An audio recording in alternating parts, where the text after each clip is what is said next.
अंधारातली कामे रात्रीचीच करायची असते. तुझा सम्राट दिवसा माणूस नसतोय म्हणून त्याला रात्रीचा भेटणे योग्य आहे.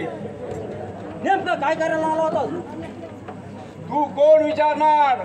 देवाला नमस्कार करणार आम्ही, तुझ्यासारख्या बडव्याला नाही. हे जास्त बोलशील तर याद राख, मुलगा मुलासाठी छाडला जाईल. हो हो, सम्राट सैतानाची कुलती मग दर्शना.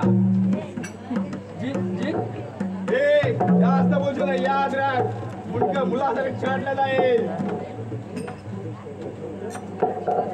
तू करशील का काम?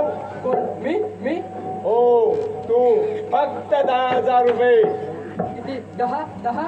हो, 10,000 रुपये. जा घेऊन ये, जा म्हणतो ना.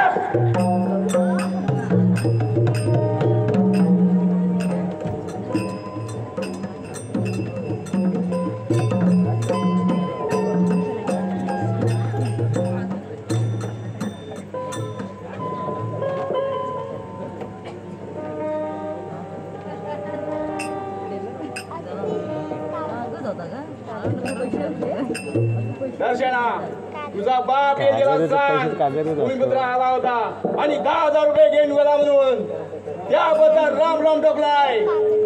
फार उर्मट आहात तुम्ही. ना विलाज आहे माझं. दर्शना, माणसाचं बोल फार वाईट असतं. दर्शना, मी फर्स्ट क्लास दुकान आहे.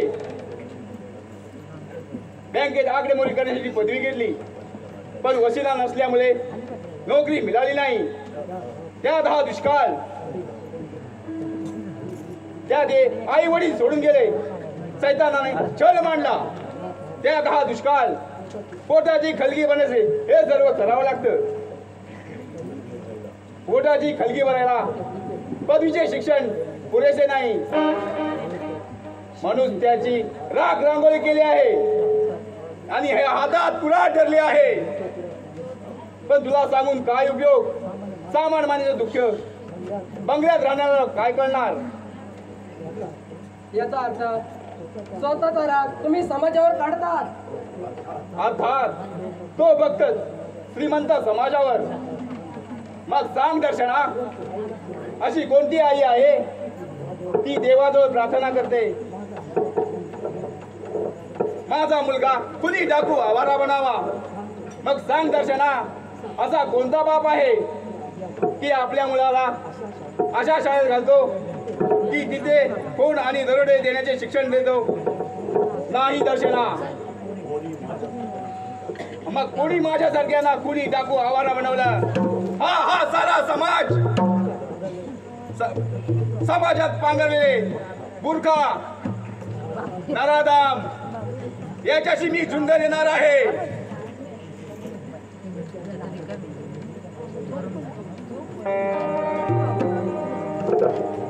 एकट्याने बंड केल्यामुळे क्रांती होईल का? माझ्यासारखा एक घटक बनून सारा समाज एक बनतो. माझ्यासारख्या बंडखोराने भेटवली थिनगिरी ज्वालामुखाचे शक्ती बनून शक्ती धारण करेल आणि या भास्करच्या तेजाने सारी हुकुमशाही नष्ट करेल, झुंजशाही नष्ट करेल. पट्ट माझं तुला आहे तयारी माझ्याशी बंड करण्याची? आहे तयारी तुझी मला साथ देण्याची? शेलीच्या पोटी वाघीण कधीच जन्माला येत नाही.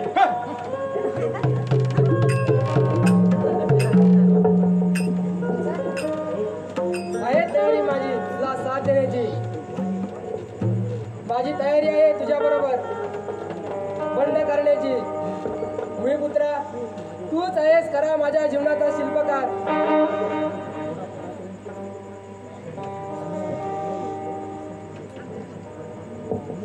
अन्याय विरुद्ध लढण्याची एवढा पराक्रमी आहे भूमिपुत्रा, तूच आहेस खरा माझ्या आयुष्याचा शिल्पकार. मर्द असावा तो भूमिपुत्रासारखा.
साईडला वर.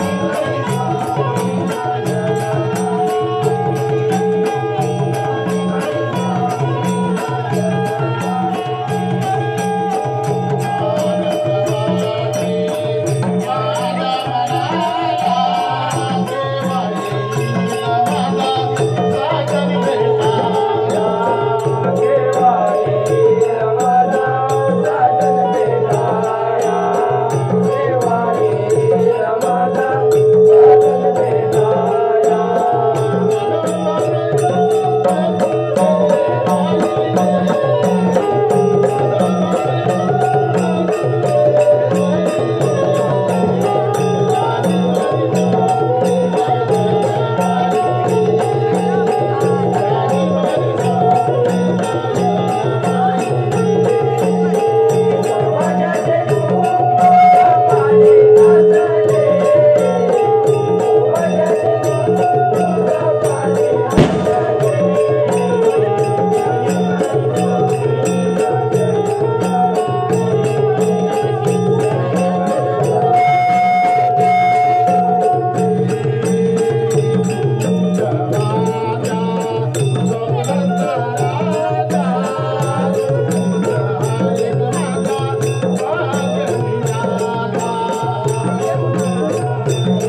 बस